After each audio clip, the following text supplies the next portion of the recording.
Alrighty, everything is in here. I see okay, perfect. Hello, and thank you all for coming today. Welcome to the Pillars. We are a community-led space aimed at supporting protocols and educating our investors for intelligent and meaningful conversation. Here we ask the tough questions you all want answered. Now, let me introduce to you again and again, KERC. And representing KERC, of course, is, as per usual, John. And this is a special CE because, as you know, as if you have followed our last special announcements, we have started the Pillars portfolio. We have started our Web3 Foundation, and KERC are our first partners of this. So this is after this announcement, our first partnership as CE, if you may. So after the announcement for today, we're just going to go into everything around KERC as another introduction to KERC, what has happened since our last CE with you, not an announcement. So we're going to backtrack a little bit. And we're also going to talk about the future, some plans, some goals, and all of that. And I'm very excited for this one. Also to the community, I already see a couple of people that have taken part in the interaction system now and the reward system with the Pillars experience points. So please also use this opportunity to ask some good questions, because we are going to reward the good questions, some good questions with PXP. Everything, of course, is facilitated by this system by Siva. I can see Joe in the audience, so I had to give him a little shout out. So yeah, please ask some questions to KERC in the community questions channel above. And yeah, please enjoy and see you. Bye-bye. Thank you very much, David. Yes, John, we were just saying just before that intro that you guys have been super busy. But before we get into the chat, I'd love to, for just those, I mean, I do see a lot of familiar faces with us, but just for anybody that might not necessarily know what KERC is, could you give a very brief elevator pitch as to what you guys are and what it is that you're trying to achieve in the space? Yeah, sure. Let me see how to condense it. I think I get better at condensing it every time I sort of repeat the elevator pitch. So KERC is basically a project aimed to sort of bring a change to the crypto space, and we are doing that by moving and investing into traditional businesses, and we are mainly in the healthcare industry. And what this means is that we are literally quite recession proof in our industry, and that means that the rewards are sustainable and also very exciting in that sense. And what we aim to do is eventually get to a level of assets where it gives everyone a very healthy level of passive income, but at the same time bringing utility and innovation to a health space which is very old and needs the right disruption. So on top of bringing smart contracts and Web3 innovations into the health data space as well, we are also rewarding the users who sort of come on board and join us and become sort of our family as we go, or investors in another way. So that is a short rundown. That is a very short rundown. Yes, thank you. And what are the ways to get into KERC? If people, once they've heard this conversation, are immediately interested, where should they look? So you can find us on our Discord. That's one of the best ways to sort of get to know us, get to know the community who have already been involved with us. We've just recently did our first payout, and our website as well, and get to know how the system works. Feel free to just jump in and ask any questions or listen into multiple AMAs that I really have that's in our recorded AMA sites. Right, great, thank you. Yeah, I recall the last time you and I spoke that I said I was looking forward to the day that I was going to be able to have you back in the hot seat to answer some questions based on the progress that you'd made. And hopefully there were going to be some exciting things to discuss with that progress, because this space has been crying out for something that is based by real world revenue, real world assets. And, you know, you were making some very big promises and bold claims about what it is that you were going to be able to do and how you were going to do it. And it hadn't yet materialized. And we were all very keen to see, you know, what you guys were going to be able to achieve we were thinking super long term, and like you mentioned already, it's exciting because slow and steady wins the race, right? And slow and steady also allows for consistency. Yeah. However, you guys have almost, from what I can tell and from the research that I've been doing, you guys have almost outperformed entirely what you said you were going to do.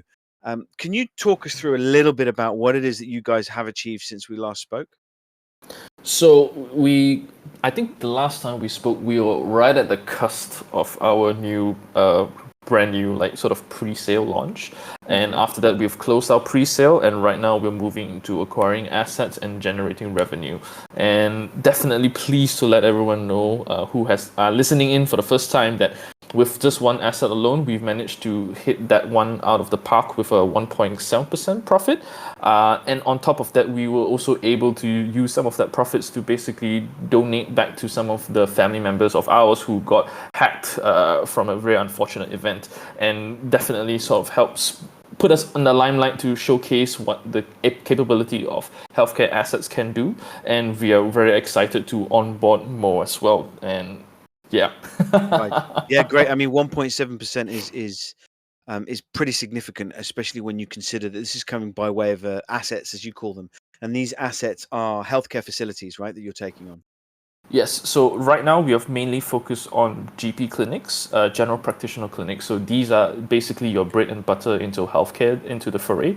The team has definitely been going through and vetting through different asset classes because I think the balance, once we now the funds that we have now, the balance is between finding an asset that is high in value and can sort of generate that higher level of returns, but at the same time giving us that risk factor of runway, because at the same time you also need to consider the sustainability factor that sometimes the assets that we purchase, obviously there are going to be issues, or there are going to be sort of like holes in the system. So one good example that I can sort of I would say out in the open, one of the assets that we sort of fell through.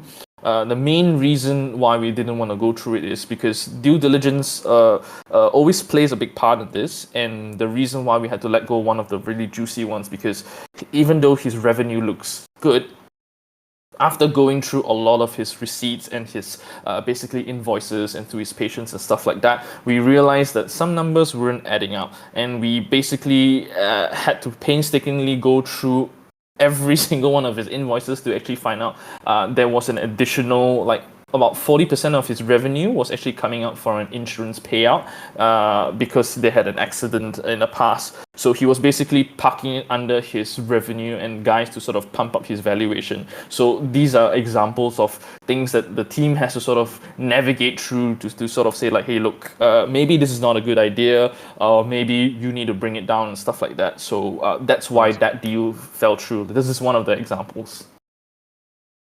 It is a very good example of where due diligence, as you say, plays a large role, but also shows that you are prepared to make those tough decisions, and that just because something looks good on the surface doesn't mean it necessarily is. And you know what it is, as I understand it, what it is that you guys do when you're looking at assets is you're really going through everything, as you say, like with a fine tooth comb, to find any potential flaws or holes in the figures that they're giving you. And that's all to ensure that not only is it going to be a sustainable business for you, but you can also give those rewards to the people that you need to give those rewards to here in the DeFi space. Yes, that is correct, definitely, because as you said, slow and steady wins the race. We know with one asset alone, like we said, we can already hit those targets, and we are still on track to eventually hit that 10 to 12% rewards month on month. So that's still going to be our ultimate goal, based on our maximum target, and we are still on track to sort of hit that. So that's why we don't want to sort of rush into every single asset, and because maybe one asset's bleeding, I need to use another asset's profit to sort of cover that hole, and we really don't want that. Right. Great. No, that's that's just business 101, and it's just sensible thinking. And I think people are going to appreciate hearing that, and I think often people appreciate knowing that perhaps there was something that looked very good and you still passed on it because it wasn't going to be a good fit for you guys. We're going to talk about assets because there's obviously been a very great announcement that you guys have recently put out there in terms of the second asset that you have. But before we do, what does it mean, and what is this currently meaning for people that weren't lucky enough to get in at the pre-sale, Because I know that there's slightly different rewards for them than there were or are for people that want to buy kind of over the counter, which again, we're also going to talk about, how people, if they want to jump into KERC, can. But what is it meaning for those people that got in early? How are they benefiting in an extra way at the moment? So what it means for the earlier people is that because they bought in at the pre-sale round, they're going to get extra KERC. So when they basically compound it into our staking pools, the KERC they get, that increases the amount of KERC holdings they had indefinitely to reach that very good APR that we sort of projected towards. So if we can hit our targeted 10 to 12% on a very, very early stage, or all earlier, we hope, they are able to basically double or triple their amount. What that means is because you are compounding additional KERC, you are able to basically push your base value up higher, because if you have, for example, 100 KERC, when you're getting 1%, when now you basically have more additional airdrops, you are going to get the additional percentage as well on those airdrops. Right. Great.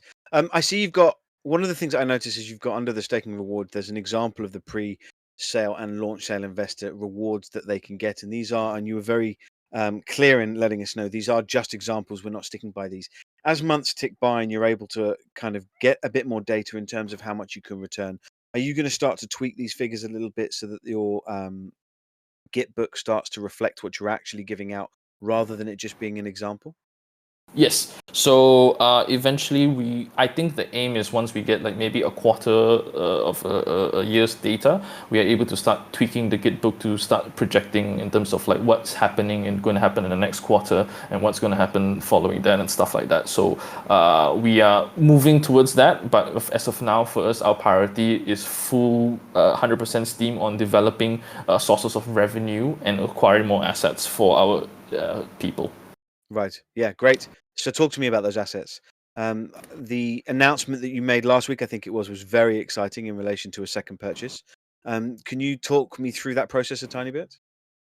Yeah, so right now we have essentially already acquired another asset. We've signed one more asset down, but the asset currently right now is going through the deal. We basically sign it on paper, but it's going through the lawyers and a few things before they hand us over the keys. So we should be getting the keys by sometime tomorrow or early next week, and this would mean that the full operation takeover can happen quite quickly. I don't know if I should be announcing it now, but we actually also signed on another asset as well, additional. So technically, we already have 3 signed on. Nice. It's just a matter of when we basically get over the keys, and we are basically projecting to see if we can sort of solidify all 3 of these assets before the month ends. Before this month ends? Yes. Well, I mean, that's huge.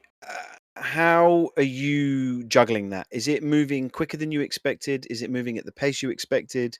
And how are you dealing with the speed by which things are going at the moment? So right now, things are not going at the speed that we definitely like. The market is a bit funny at the time moment in terms of just everything in general. Even the crypto space, we find the market really interesting. Our projection is probably because it's the last quarter, people are a bit more hesitant or a bit more chilled in that manner.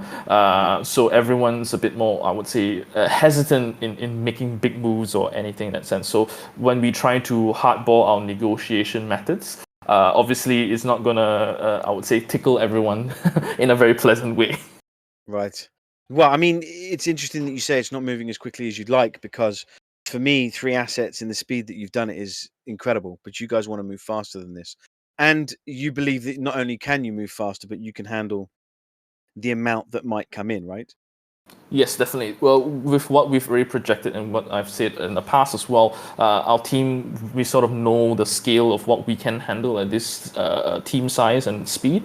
The only issue is just more of how much do we want to deploy in terms of capital or hold in reserve to wait for maybe a better asset in that sense. Because our goal, like I said, is always to ensure that whatever we are paying out is sustainable and long term in that sense. Right. Great. There's someone already asking kind of what's the difference between, we just kind of covered pre-sale already, but they're asking what the difference in over the counter now is. So we'll get into that and how Because I mean, 3 assets all potentially by the end of this month going to be, or the end of next month going to be feeding into the rewards. That means the reward percentage is getting to where you want it to be. And you always talk about the 10 to 12% being the rough range that you want to get to and you want to start paying out. If somebody has missed the pre-sale but wants to get in, what does this over the counter mean? Because I see it's live. I'm looking at the DAP as we speak. I'm looking at prices. Can you talk me a little bit through what that means for people that want to buy now? Yeah, so the OTC is basically one of the ways that we sort of see KERC being utilized, because there are many utilities down the road in terms of how we see this whole structure work. Because eventually, as we grow into a few more assets, once we finalize in terms of our clinic management automation system, we can basically introduce an application on the mobile phone that allows people to start transacting in KERC. And this sort of needs to go hand in hand with something we're going to announce later on down the road as well, that allows people to basically buy and sell the token on a different market. But the OTC market is sort of where we will sort of use as a bond system to sort of pinpoint the price of what we'll be paying out on in terms of the KERC value. Right, great. Yeah, I see now. I mean, what's the lowest you can get it at? 40 KERC for about $1.07, I think. What's the price that it's roughly been hovering around? So basically what we've been doing is setting the median price, and the protocol is always sort of putting out that $1 to sort of set that median price. But right now we see it probably fluctuating around the lowest we've seen is 105, but that flew off quick in that sense. I probably wanted to sort of buy that out as well, but yeah. Okay, yeah, okay, fair enough. One of the questions that you're going to get asked is, how much people want. They always want details. They always want a lot of details, and I always say that it's often good to err on the side of caution in terms of getting too much information, because just because you have information doesn't mean it's a good thing. And unless you know the ins and outs of how a business works and how things are operating, sometimes certain pieces of information can be misleading. Um, I guess one of the things people want to know is how much are these assets costing, and how much are you going to be able to acquire with what you've got left of anything that you have in current holdings. And then secondary to that is going to be, when might you be in a position where you become self-sustaining, so that you don't need any raises if you were even ever thinking about having another raise to buy these assets. You know that X amount of months down the line, purely from the profit that you're generating from the ones that you currently have, you're going to be able to buy others. Yeah, that's a great question, definitely. I think people need to understand that at the end of the day, we are already 100% sustainable. We can keep this going forever at the end of the day, because where we are is, in terms of the assets, are able to sort of cover the bare minimum and also basically able to cover the operation costs all in all. So every additional asset that we sort of pinpoint on, before it reaches that sort of pivotal point where the team cannot handle the amount of assets, then we need to hire a new team, and then obviously your profit margins gets cut because of that new team in place. Then is when you need to bring in more assets to bring that I would say profit graph in that sense downwards again. So what we are trying to do is basically tell people, saying, look, at the end of the day, assets can vary.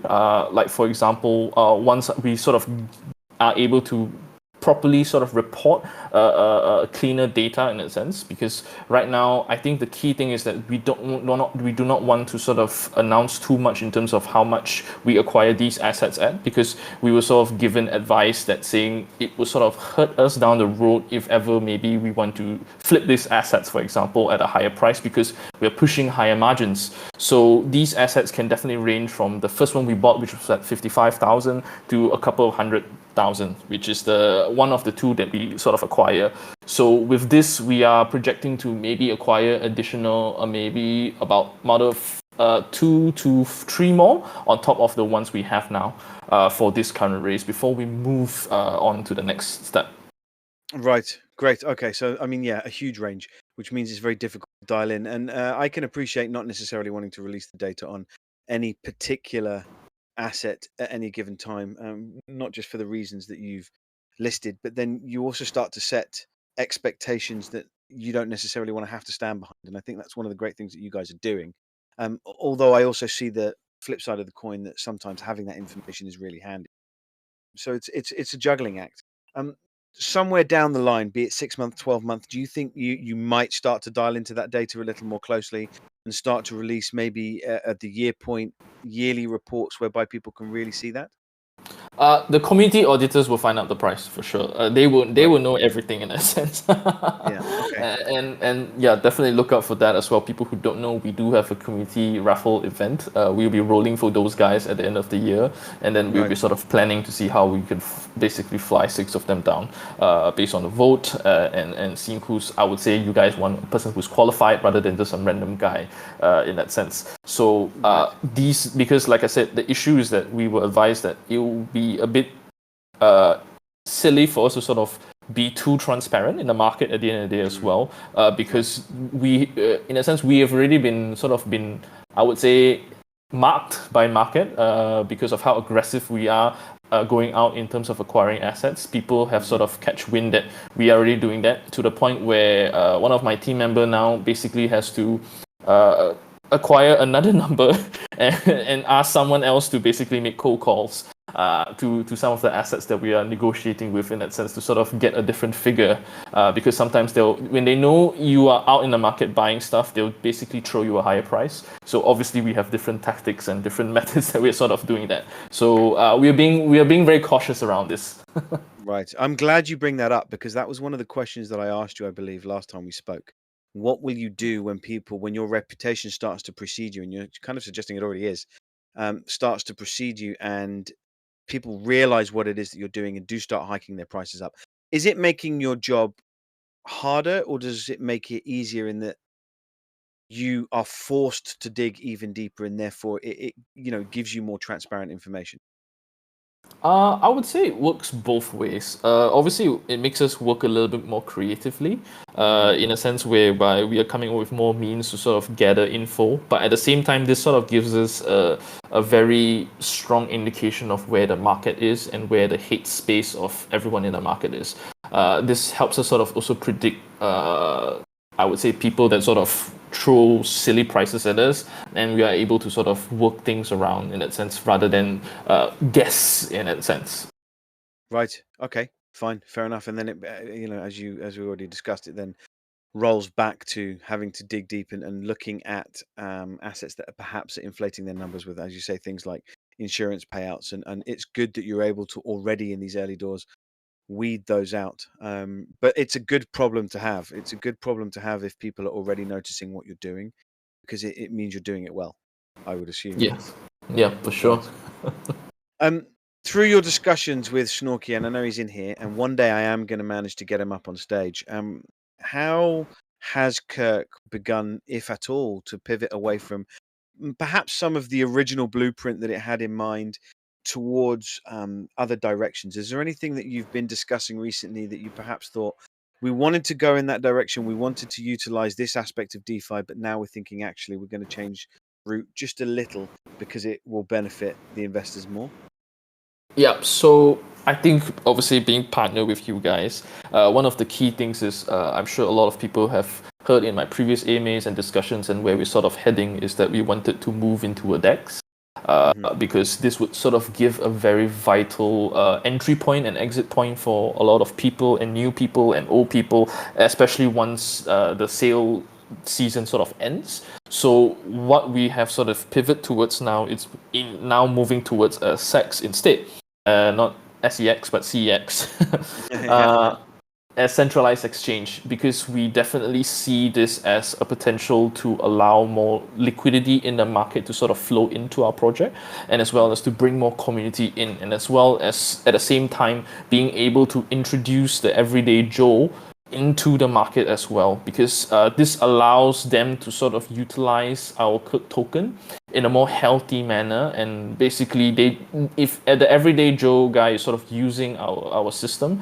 or using KERC to sort of do buybacks and pay instead of using the dollar value, you sort of need that exchange in quite quick exchange. And we were thinking about how we sort of were to work with a DEX to sort of move that. And at this time moment, we see moving towards CX is quite, I would say, the interesting angle of where we're heading towards. Right. So you're doing away with the DEXs completely. We're still open to negotiation or discussions with people, but as of now, in the time being, we are preparing to move towards CEX in that sense, Right, because okay. I think because some of the I don't want to give away too much, but we are having quite some good, I would say, discussions with CEX, and hopefully we are able to share a lot of that more with you guys soon. Yes, I am going to try and drag as much alpha as I can out of you, but you were very tight-lipped last time we spoke, and I'm sure you're going to be the same now. Were those, what factors play into those kind of decision making and that kind of decision making? Again, I think investors like to hear sometimes where there's been a pivot and why there's been a pivot. Was there anything one in particular? Is it the state of the market at the moment? Is it, that you're looking around and knowing that people are just over hesitant? What kind of things go into that kind of decision? I think it was mainly because of the trajectory of how we are working with the local government. The key thing is that because we are in negotiations with them to sort of work out a deal, which I still can't disclose on that yet, but it'd be quite juicy to sort of be a key factor of how the nation handle health data. That's all I'm going to say for now. So we are trying to sort of poise ourselves to be one of the, I would say, options in the market. And I'm still sort of negotiating on that. Obviously, the government is not going to give all of that to us on a silver platter. So there's going to be many rounds of explaining why we can do it and why should we do it in that sense. So this sort of gives us the ability to onboard a lot of users, and that a sex basically starts making sense.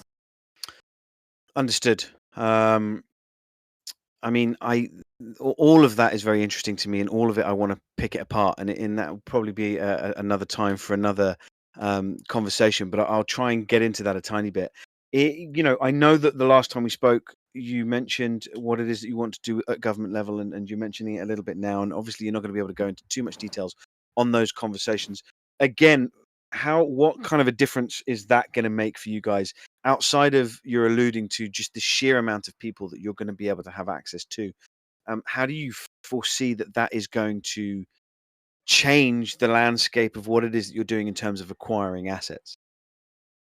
I think it won't change the way we sort of acquire assets, but what it will change is it will change the way people will sort of start seeing KERC as a project as a whole, because I think our focus has always been revenue first, and innovation is going to supplement the revenue.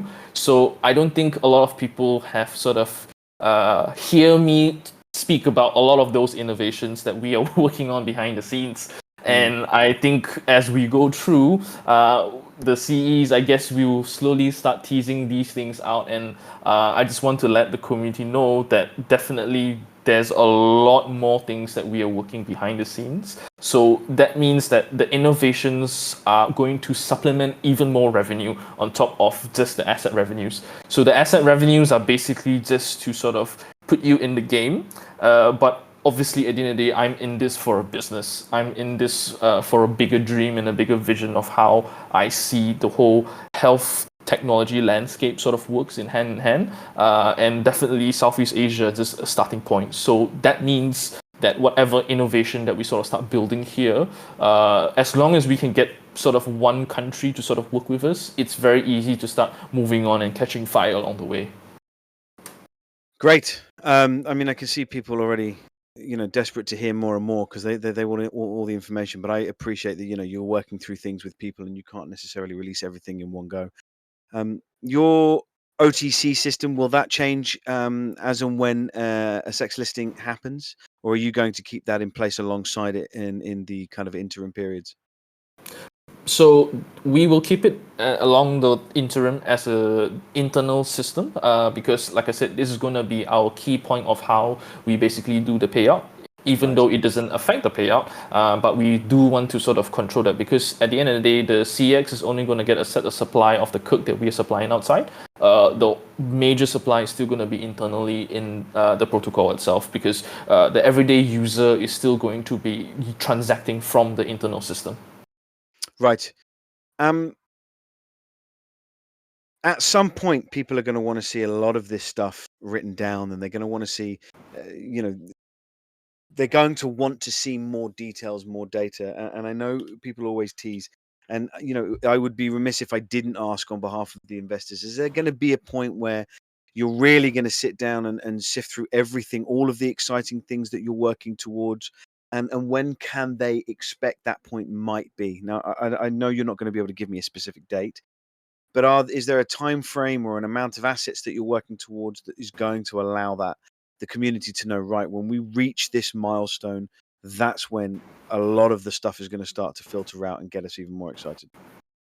I think once we sort of solidify these two assets that I'm working on, I'll be able to sort of work towards, I would say, the next update in terms of the white paper, where we're heading and the new things that we're sort of working on as well, and updated timelines and what we are sort of projecting. Right. I'm sure, so working with you guys will be able to start, because as I'm feeding more information to you guys, this is definitely going to be another place that you sort of can get more alpha and more information as well. Right. Yeah, I mean, certainly there's going to be some exciting things coming, and definitely some alpha released, I'm sure. What are you guys doing that other projects are not at the moment? Because there are some real world asset projects out there that simply haven't been able to raise the amount of money they wanted, or that something hasn't quite worked in their favor. And it's noticeable when there is a project that stands out that is able to go against the grain and is battling against what is happening en masse within this space. What do you guys, or what do you believe you're doing that your others are not? I think, as I said previously, the key thing is that we are always focused on ensuring revenue and sustainable revenue first, before we build towards any innovation, because any innovation means you are essentially bleeding funds while you're building towards that rocket ship at the end of the day. And the problem is that once the funding stops, which sort of the market right now, not per se where I would say people have stopped coming in. I would say people are just more cautious with where they're putting their money at. So as long as we start building that good track record, I think people will start seeing and catching fire in terms of the vision. And by the time we start announcing our innovations and what we sort of see the health landscape is, I think it will sort of be at a point where the earlier people are going to be rewarded, and the late people are going to say, well, I missed that ship. So that's where we sort of see, and we basically do not want to I would say, like, hype everyone and basically promise a lot of the profits at the start, and then basically kill ourselves with that. So our goal is always sustainable and I would say long-term vision. Right. A lot of people are now going to be asking about those benefits and the staking benefits, and I guess there's going to be some people that might be a little disappointed that they didn't get in at the time, because I know I can appreciate this was such a left field business, and it feels so big. The healthcare industry feels so massive in terms of tapping into it, that the idea that at this level people could get into it felt alien, especially as I was asking questions around the time of our first CEE. Is there ever going to be a time or an opportunity where someone might be able to twist your arm into another, say, pre-sale style raise? Or is that now gone for people? Is it one of those things that you should have got in then, and now it's really over the counter, and just try and get the rewards that are on offer at the minute? I won't close that door yet, so I'll just leave it at that, because we did say we'll do a hard raise. So that door is not closed yet. Interesting. Okay. I guess you're not going to give me any more information. So there is a potential that people could get in at that level. That's great. I guess if for people that want to. What's been the most exciting part of the journey for you thus far? I think for me, definitely, it's on hindsight right now is basically reflecting and seeing how much support that we actually managed to build and have. Definitely, really thankful for everyone who sort of believe in the vision, and I'm really excited to sort of show you guys, and I can't wait to show you guys in terms of what we have been working behind the scenes, the people we've been speaking to, the innovations that we sort of see coming into play. That is the potential once we start gearing up more, and once we start fixing, I would say, the little things, because as of now, we're just making sure everything works fine and we build towards a good track record. And then is when we start kicking into the next gear to start building on those innovations. Mm-hmm. Great. And to date, what's been the biggest obstacle that you faced? I would say the biggest obstacle would be just honestly finding time to come back on Discord again, because I would say easily like 6 to 8 hours I'm on the road, basically heading down, going to basically meet people and trying to lock in assets as quickly as we can in this season for sure. Right. Yeah, I mean, time, I can attest to the fact that you're incredibly busy. Time is one of those luxuries that you're not afforded at the minute. But again, it's a good problem to have. It's a better problem to have than, having plenty of time on your hands and being able to sit through 500 of these, right? Well, I would say it's a balance because I always enjoy talking to the community and discussing and discussing and having and hearing new ideas. Right. So there are going to be people that are going to ask about the staking process. Is it flexible? Can you unstake? If I want to jump in, things happen. I want to get my money out. Can they do that? Is there a minimum period of staking that they have to adhere to? What are the taxes or fees like if you want to unstake? Can you talk us through a little bit about that? Yeah, so as of now, there are 3 staking pools. Obviously, you can't enter the pre-sale staking pool anymore. You're going to have to enter the other staking pool because we do have some ideas in terms of how we sort of want to structure that thing as a whole.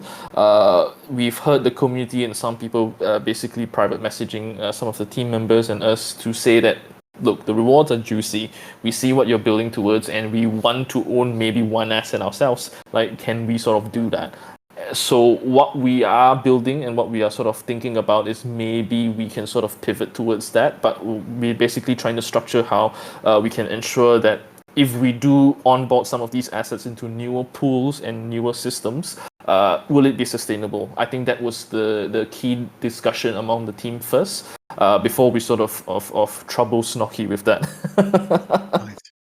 Okay. Because he has been working really hard and making everything super amazing behind the scenes. Definitely, I need to obviously always give a shout out to him. Whatever you're touching on, basically for now on our system and on our site, I'm sure it's been working amazing because when I tested it, it works amazing, and he always wants to get it down like even faster. He wants to make it even more efficient before we start making it pretty in that sense. So there is obviously a time frame between the staking pools. I would say the best way is to sort of hop in our Discord and we can sort of walk you through that.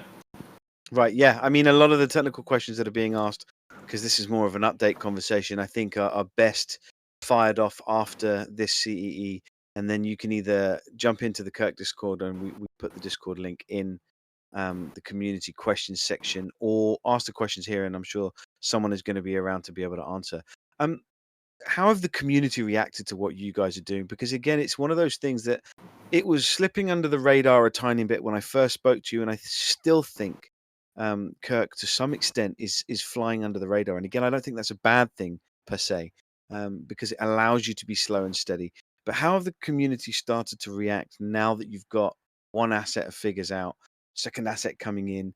It must be exciting for them, but B, have you seen a noticeable difference in how they are talking about KERC?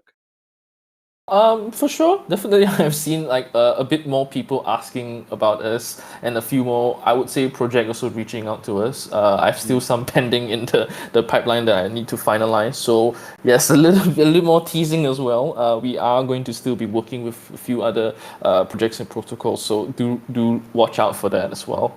Right. Oh, so you're making partners with other projects and protocols. Anything that you can drop right now? Not until we sort of solidify that, but I would say hopefully we can do one by the end of this month. Wow. Okay. So by the end of this month, we'll have a bit more information on who you've partnered with. Yep. It's all great things. I tell you what's a good sign. There's a couple of people listening today who are typically hard hitters when it comes to questions, and rightly so. They like to grill everybody that we bring through the doors, and they take great pride in asking those tough questions, and I always enjoy reading them. They haven't posted one as yet, so I can only take that as a sign that, as it currently stands, they're happy with what they're hearing. Um, yeah, okay. I'm getting a smile from Austin, who's one of the people I'm referencing, and so yeah, I mean, this is exactly up his up his street. This is what he enjoys, and this is what the community and our listeners and your community should enjoy, which is a project that is based on real world assets, that is taking the business side of what you're doing seriously, so seriously that you won't do anything to jeopardize that for the sake of this space. And I think if you do it that way around and you really focus on what you're doing real world, then this part of this side of what you're building comes easier because you've really got something to fall back on. And as you said at the top of this CEE, you're already self-sustaining. You can do this forever. Hmm. Yep. Right. Yeah, I mean it's very exciting all round. Is there anything I haven't covered yet that you want to cover? Is there anything that I should have asked that I haven't as of yet? No, because this is definitely an update conversation for everyone. I've definitely Right. teased a few alphas already. You have. Maybe a bit too much as well along the way. Trying to make sure that I keep my words really carefully in terms of what I'm saying and in terms of what I can release. So if you realize I'm a bit trying to figure out what words I can say. Yes, and you're also very good at going very quiet and just saying "yep" whenever I touch a nerve, which is a great way of making sure that I can't ask any further questions. One other thing that I want to touch on then, which is the healthcare or the health tourism aspect of this. You've already mentioned that you're going to maybe, as part of a raffle, fly some people out. Um, are there going to ever be other opportunities for people to perhaps earn a place to come out, see you guys, get a full checkup, see one of these facilities, meet you face to face? Is that something that's ever going to be on the cards? Uh, for sure. I mean, that sounds quite nice. I think it would be great for the community to sort of, I guess, have this opportunity to come down and see what we're doing. And because I will always say that any person who sort of invests into a project in the DeFi space automatically, like you guys are saying as well, becomes an ambassador for the project in itself, because your money is working for you and you are happy with it, and the best way for your money to work better for you is obviously for more people to grow this project. So you are essentially the best ambassador for that. So this is definitely Right. something that I would say, yeah, definitely we're down for that. Great. Yeah, I mean, I look forward to having some chats about that and seeing what we can get out of you for the communities, because I think there'd be a lot of people really interested in being able to win something like that or get something like that and come out and see you guys. Okay, I won't keep you too much longer. We had a discussion in this Discord last night, surrounding how we best sell this kind of space, DeFi, to, let's say, a pensioner who doesn't have an awful lot of money at the end of the month spare. And it brought up some really interesting conversations and discussions around what's important in this space. Um, if I were to say to you, how do you sell, or how would you want KERC to be represented, is a better way of putting it. How do you want KERC or people to represent KERC when they're talking about you? What do you think best fits what it is that you guys are doing in a couple of, soundbite sentences? I would say what we are is bringing much needed change to an industry that is very old and rigid. You have things that are way technologically advanced. You have all your data and what you need and whatever you can access on your smartphone as of now, this time moment. But yet hospitals are still using good old pen and paper for most health records, and most health records are still stored on Google Drive or an internal server system that is not safe, and at the end of the day is at the mercy and disposal of the facility. So what we essentially, the biggest goal of what KERC is trying to do is innovate the health sector to bring back power to the everyday user on your own health data. Great. Okay. Thank you. Yeah, there's a lot of stuff for people to digest. I know perhaps the figures might not have been as dialed in as people were expecting, but I don't think that's a bad thing, as I said at the top of this. And with everything that you're teasing, there's going to be more updates coming over the next few weeks and months that I think people are going to be probably very, very excited about. So again, I look forward to having you back here again very soon. We're going to be doing a ton of these update conversations because there's always stuff going on. And, you know, we are very impressed with the way you guys are running the real world business side of things. And that is trickling into the DeFi side of things. I think it's smart. I think it's extremely exciting. And you said it was exciting at the top of the CEE, which I think is great now, because when we first spoke, one of the things that was highlighted to me is that you were kind of almost downplaying how exciting, almost saying actually it's not that exciting. It really is. I think, right? You know, in that you're saying you want to disrupt the healthcare side of things, you're also disrupting this space by providing something sustainable that people can get behind. And you know, as long as we continue to see you guys doing the right due diligence, taking your time when making decisions, and acquiring assets at the pace that you're acquiring them, I think you guys are going to be on a fast track to do really great things. Yeah, thank you for those kind words, for sure. Pleasure. Thank you. Thank you for your time, John. If there's nothing else I haven't covered, then I guess that's all for now. A quick 50-minute segment just to keep people updated. And yeah, I look forward to having you in soon again. Oh, do we want to answer some of the questions? I have filtered most of those questions into the conversation. So a lot of the questions that people have had have been answered. I have been scanning, and it looks like Snorky is also jumping on a bunch of the technical ones. I think actually most of the stuff has been answered. Okay, cool. If that is the space, or anyone, I guess anyone wants to ask any questions, I'm free as of now. Yeah. I look forward to seeing people kind of jumping into the Discord, your Discord, this Discord, to have a conversation about it. You know, as people now know, we are giving away or giving people the opportunity to unlock rewards through us just by conversation. So we give away PXP, which is the point system that we're incorporating, and that gets you to an opportunity where the rewards you can unlock as it stands are KERC, because you guys have contributed to the Pillars portfolio. So if people are interested, then absolutely hang around, discuss the project, ask questions, because that's all working towards the ability to unlock those juicy rewards and perhaps some KERC tokens. Okay, John, it's been great talking to you. I look forward to doing it again soon. Yeah, pleasure as well. Always happy to have a conversation with you. All right.